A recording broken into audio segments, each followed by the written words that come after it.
Idol, nagkikreatine ako everyday. Calorie deficit, nag-workout ako everyday.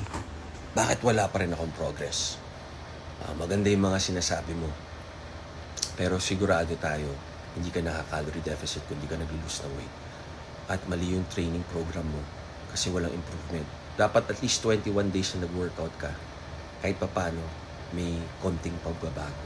Kahit mali ang ginagawa mo. Kasi consistency is key. Or baka once a week ka lang mag-workout or once a month. Hindi natin alam, pero may mali kung hindi mo nakikita yung progress. Idol, nag-fasting ako.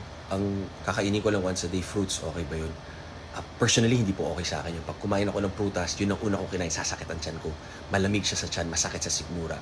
Dapat real food na niluto, kagaya ng chicken breast, fish, yung niluto.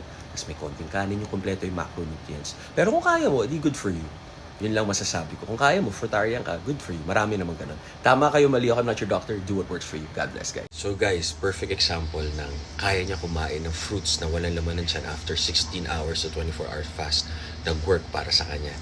Kung ako yun, sasakit siyang ko. May isang tao naman, tama lahat ng ginagawa niya. Nagkikreatine pa siya everyday, calorie deficit. Bakit wala nangyayari?